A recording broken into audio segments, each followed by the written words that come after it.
You're working hard, following the rules, doing what you're supposed to do, but somehow your bank account stays flat while other people seem to build wealth effortlessly. Here's what I'm going to show you: 16 specific behavioral differences between people who build wealth and people who stay broke, and why understanding these patterns might be more valuable than any salary increase you could get. My name is Ivan, and I help people understand the psychology and mechanics behind building real wealth. If you're tired of wondering why your bank account never seems to grow despite making decent money, make sure to subscribe to the channel and hit that like button if this video helps you figure out where you have been going wrong. Think about it like comparing two students in the same class, same teacher, same textbook, same assignments. But one gets straight A's while the other barely passes. The difference isn't intelligence, it's habits, study patterns, how they approach problems. Wealth works the same way, same economy, same opportunities, completely different results based on daily behaviors. Number one is, rich people surround themselves with successful people while poor people don't. There's a saying that you become the average of the 5 people you spend the most time with. Rich Richard hangs out with people who talk about opportunities, investments, and business ideas. His friends are starting companies or climbing in their careers or building side income. When Richard has a business idea, his friends help him think it through. When he's struggling, they share what worked for them. Poor Peter hangs out with people who complain about their jobs, their bosses, and how the system is rigged. His friends talk about what they're going to buy when they get their next paycheck. When Peter mentions wanting to invest, his friends tell him it's too risky or only for rich people. Same person, different environment, completely different trajectory. And here's what makes this powerful. Your environment doesn't just affect your motivation, it affects what seems normal. If everyone around you carries credit card debt, you'll think that's normal. If everyone around you invests 15% of their income, you'll think that's normal. Your peer group sets your baseline for what's possible. Number 2 is rich people focus on results while poor people focus on effort. Poor Peter thinks he should be paid for the time he spends working. He puts in his 8 hours. He feels like he deserves his paycheck because he showed up. Rich Richard thinks he should be paid for the value he creates. He focuses on outcomes. If he can deliver the same results in 4 hours that takes someone else 8 hours, he expects to be paid more, not less. Let me show you what this looks like. Peter works in sales. He makes 50 cold calls per day, feels proud of his effort, closes 2 deals per month. Richard works in sales. He makes 20 cold calls per day, but he researches which prospects are most likely to buy. He closes 8 deals per month. Peter focuses on activity. Richard focuses on results. Peter earns $40,000. Richard earns $120,000. Same job, different mindset, and this shows up everywhere. Peter thinks working overtime proves he's valuable. Richard thinks delivering projects early proves he's valuable. Peter measures success by hours worked. Richard measures success by problems solved. The market pays for value, not effort. Understanding this difference is worth tens of thousands per year. Number 3 is rich people see problems as opportunities while poor people see problems as obstacles. When something goes wrong, poor Peter's first reaction is, "This is terrible." He looks for someone to blame. He complains about how unfair it is. Then he gives up and goes back to what he was doing before. Rich Richard sees the same problem and thinks, "How can I solve this? If this problem exists, other people probably have it too. Could I build something that fixes this? Could solving this make me money?" Here's a real example. Peter's company has terrible internal communication. Projects get delayed, information gets lost. Peter complains about it constantly, does nothing to fix it. Richard sees the same problem at his company. He builds a simple system using free tools that organizes project information. His team's productivity jumps. His boss notices. Richard gets promoted and a 20% raise. Same problem. One person complained, the other solved it and got paid for the solution. Number 4 is rich people set specific financial goals while poor people have vague wishes. Poor Peter says, "I want to be rich someday." That's not a goal. That's a daydream. Rich Richard says, "I want to save $100,000 by age 30. That's specific. That's measurable. That's a goal. And then Richard does the math. He's 25. He has 5 years. That's $20,000 per year. That's about $1,700 per month. Now he can ask useful questions. How much am I earning now? How much am I saving? What's the gap? How do I close it? Peter never does this math, so he never knows if he's on track. He just hopes things work out. 5 years later, Richard has $100,000 saved. Peter has $8,000 saved and is confused about why he's behind. The difference wasn't luck. It was having a specific target and reverse engineering the path to get there. Number 5 is rich people invest in appreciating assets while poor people buy depreciating liabilities. Poor Peter gets $10,000. He immediately thinks about what he can buy. New furniture, better TV, nicer clothes, things that lose value the second he buys them. Rich Richard gets $10,000. He thinks about what assets he can buy that will grow in value or generate income.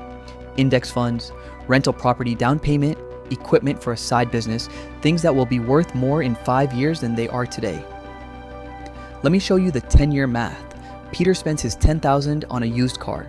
After 10 years, the car is worth maybe $2,000. He spent $10,000, he has $2,000. He lost $8,000 in value. Richard invests his $10,000 in index funds at 7% returns. After 10 years, he has about $20,000.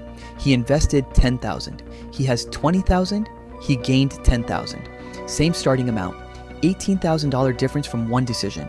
And here's what compounds over time. Every time Peter gets money, he buys things that lose value. Every time Richard gets money, he buys things that gain value. After 20 years of this pattern, Peter is broke with a closet full of old stuff. Richard has $600,000 invested. Number 6 is rich people have mentors while poor people figure it out alone. Every wealthy person I've studied had someone who showed them the ropes. Someone who made the mistakes already and could help them avoid those same mistakes. Someone who could open doors and make introductions. Poor Peter tries to figure everything out by himself. He makes expensive mistakes that someone with experience could have warned him about. He wastes years going in the wrong direction. Rich Richard finds someone 10 years ahead of where he wants to be. He asks questions. He learns from their experience. He avoids their mistakes. He gets there faster. The mentor doesn't have to be famous. They just need to be further along the path. And here's what most people miss.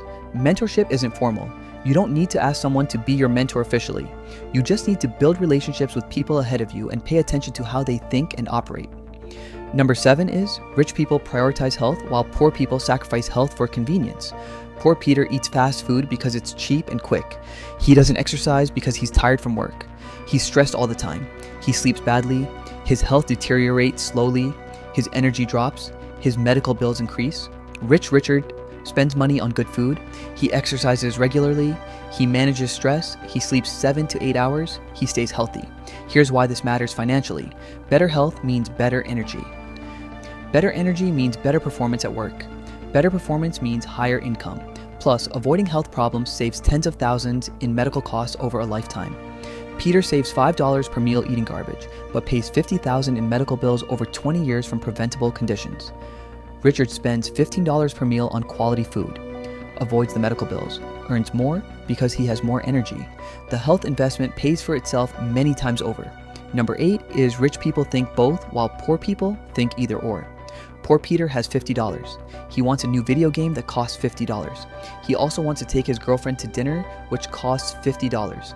He can afford one or the other, so he chooses the game. Rich Richard has $50. He wants both things. So he thinks, how can I turn $50 into $100? He buys 20 bottles of water for $50, sells them for $3 each at a local event, makes $60. Now he can buy the game and take his girlfriend to dinner. Same starting amount, different thinking. Peter accepted the either or. Richard rejected it and found a way to create both. This mindset shows up everywhere. Peter thinks I can either save money or enjoy my life. Richard thinks, how can I save money and enjoy my life? Peter thinks I can either invest for the future or spend on today. Richard thinks, how can I invest and spend? The both mindset opens up options that the either or mindset never sees.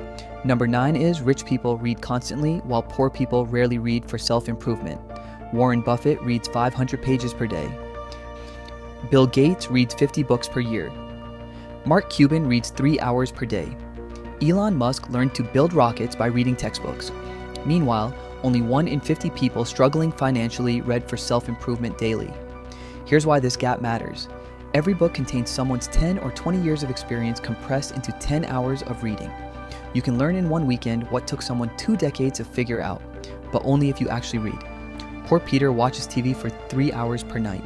After 1 year, he's 3 hours per night times 300, so 65 nights. That's over 1,000 hours of TV. Rich Richard reads for 1 hour per night. After 1 year, he's read 50 to 70 books. He's learned 50 different people's insights and strategies. 10 years later, Peter's knowledge is the same as it was. Richard's knowledge grew exponentially, and that knowledge turned into higher income, better decisions, and more wealth. Number 10 is rich people focus on opportunities while poor people focus on obstacles. Two salespeople go to a country where nobody wears shoes. First salesperson thinks this is terrible. Nobody here wears shoes. I can't sell anything. He leaves. Second salesperson thinks this is amazing. Nobody here has shoes. I can sell to everyone. He stays and builds a business. Same situation, completely different interpretation. Poor Peter sees obstacles everywhere. The economy is bad. His boss is unfair. The system is rigged. He's not lucky. Rich Richard sees opportunities everywhere. The economy is changing, which creates new needs. His company has problems he could solve. The system has gaps he could fill. He can create his own luck through action. This isn't about being unrealistically positive. It's about choosing which lens you look through, because the lens you choose determines which options you see. Number 11 is rich people network and volunteer while poor people don't. Almost 75% of wealthy people spend at least 5 hours per month networking and volunteering. Only 10% of people struggling financially do this. Here's why this matters. Every person you meet is a potential opportunity, a future client, a business partner, someone who needs what you offer. Poor Peter goes to work, goes home, watches TV, repeat. He meets the same 20 people every week. Rich Richard goes to community events, volunteers for causes he cares about, attends industry meetups. He meets hundreds of new people per year. Some of those people become clients, some become friends who refer business, some become partners in new ventures. Peter's network stays flat. Richard's network grows exponentially, and wealth often comes from who you know as much as what you know.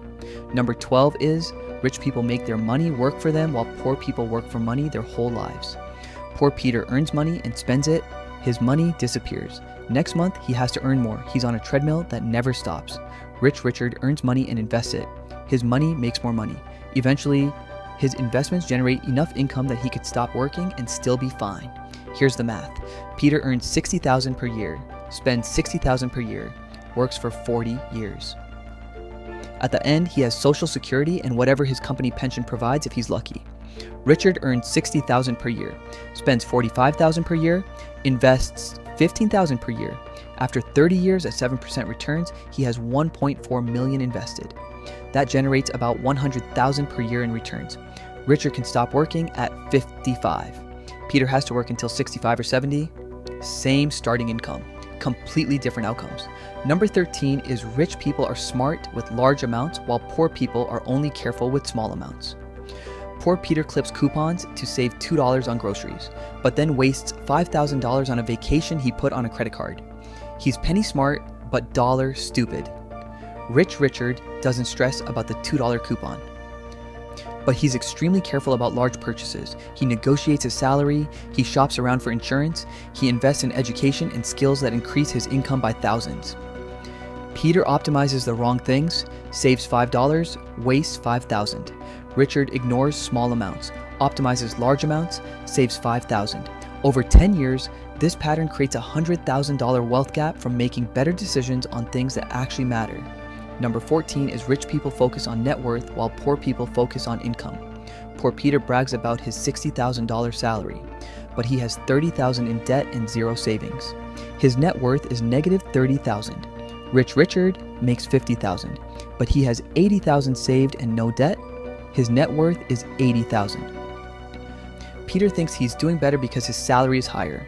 Richard is actually $110,000 wealthier, and here's why net worth matters more than income. Net worth represents your actual financial position. Income is just flow.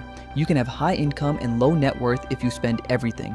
You can have lower income and high net worth if you save aggressively. Rich people track net worth monthly. They want to see it growing. Poor people track income and ignore net worth, which is why they never build wealth even when they earn decent money. Number 15 is rich people promote their value while poor people hide their skills. Poor Peter is good at graphic design, but he never tells anyone. He doesn't share his work. He doesn't let people know what he can do, so nobody hires him for freelance work. Rich Richard is good at web development. He shares his projects online. He writes about what he learned. He tells people what he does. He gets hired for side projects. He builds a reputation. He earns an extra $20,000 per year from freelance work. Same skill level, different approach to visibility. Peter stays invisible and broke. Richard promotes his value and prospers. This isn't about being obnoxious, it's about making sure the people who need your skills know you have them. Hiding your talents helps nobody. Number 16 is rich people go all in on their strengths while poor people try to be average at everything. Poor Peter is naturally good with computers but struggles with history. His parents get him a history tutor to bring up his grades. Now Peter is mediocre at computers and mediocre at history. Rich Richard is naturally good with computers and struggles with history. He ignores history and goes deep on computers. He learns programming, he builds projects, he gets so good that companies pay him 6 figures to solve computer problems. Peter tried to be well-rounded, Richard tried to be exceptional at one thing. Peter earns $40,000 being average at everything. Richard earns $120,000 being exceptional at one thing. The market doesn't pay for well-rounded, it pays for exceptional, and you become exceptional by focusing all your energy on your natural strengths instead of trying to fix your weaknesses. You don't need to implement all 16 of these immediately. Pick 3 of them and start there. Those habits compound over months and years. And eventually you look back and realize you're thinking and acting like someone who builds wealth instead of someone who stays broke. Same you. Different patterns, completely different results.